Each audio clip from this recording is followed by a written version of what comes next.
नमस्कार दोस्तों, मैं डॉक्टर अभिषेक जैन, आर्थ्रोस्कोपी, स्पोर्ट्स इंजरी और joint replacement specialist Jain hospital Gurgaon से। दोस्तों, हम इस वीडियो में बात करेंगे कि एसीएल की सर्जरी किन फैक्टर्स पर डिपेंड करती है और एक नॉर्मल एसीएल सर्जरी में कितना खर्चा आता है। दोस्तों, एसीएल की सर्जरी बहुत सारे फैक्टर्स पे डिपेंड करती है। उसमें कॉस्ट में वेरी करेगा आपके test, blood test, x-ray, MRI, दवाइयाँ, फिजियोथेरेपी, आपके सर्जन जो आपका ऑपरेशन कर रहे हैं उनकी फी, हॉस्पिटल का खर्चा और लास्ट में इम्प्लांट का खर्चा। अगर दोस्तों हम इन सारे खर्चों की बात करें तो आपके टेस्ट का खर्चा, दवाइयाँ, फिजियोथेरेपी और आपके सर्जन की फी लगभग फिक्स होती है हर जगह पे। जो दो फैक्टर्स हैं जिनसे पूरी कॉस्ट वेरी करती है वो है पहला हॉस्पिटल का खर्चा और दूसरा इम्प्लांट का खर्चा।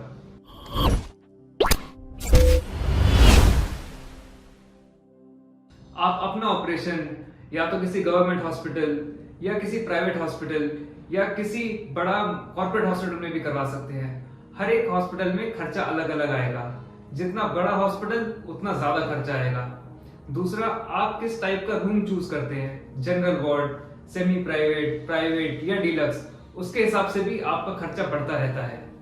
दूसरी चीज जो कॉस्ट डिसाइड करती है वो है इम्प्लांट। अगर हम स्क्रू वाली सर्जरी की बात करें तो उसमें फीमर की साइड एक एंडो बटन लगता है जो या तो स्टील या टाइटेनियम का होता है, और टिबिया वाली साइड यानी नीचे की साइड एक स्क्रू लगता है जो या तो स्टील, टाइटेनियम, बायोकॉम्पोजिट या पीक मटेरियल का होता है।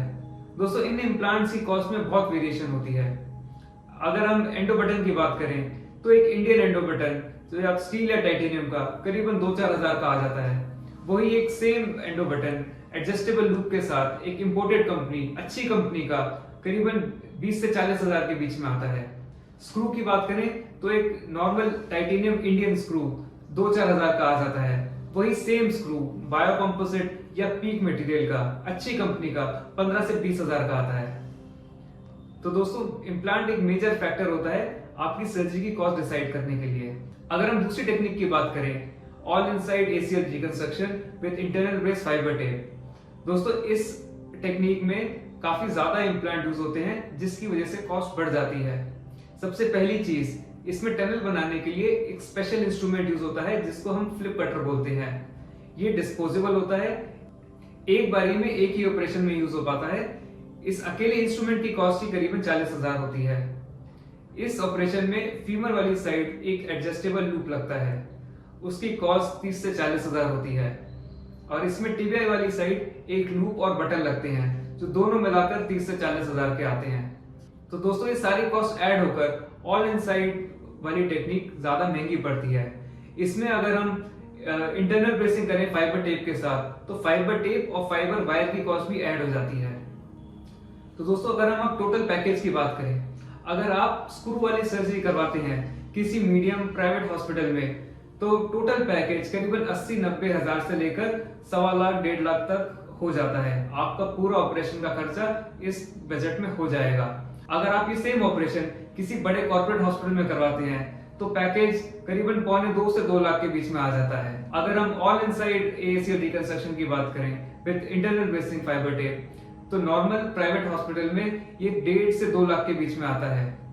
ये सेम ऑपरेशन किसी बड़े कॉर्पोरेट हॉस्पिटल में 2.5 से 3.5 लाख का हो जाता है। दोस्तों, ये सारे एस्टीमेट सिर्फ एक आइसोलेटेड एसीएल इंजरी के हैं। अगर आपको साथ में मेनिस्कस इंजरी भी है तो वो कॉस्ट और ऐड हो जाती है। अगर आपको कोई दूसरा लिगामेंट भी इंजर्ड है जिसका भी ऑपरेशन होना है तो वो कॉस्ट एक्स्ट्रा होती है। अगर साथ में आपको कोई बीपी, शुगर, थायराइड की बीमारी है तो उनके डॉक्टर की विजिट्स भी ऐड हो जाती हैं, वो दवाइयों का खर्चा भी बढ़ जाता है। अगर आपकी एमआरआई में एसीएल या मेनिस्कस टीयर आया हुआ है और आप कंफ्यूज हैं कि उसमें कितना खर्चा आता है तो आप हमें अपनी एमआरआई भेजिए, हम आपको उसका प्रॉपर एस्टिमेट बना कर देंगे and you will be happy to do it.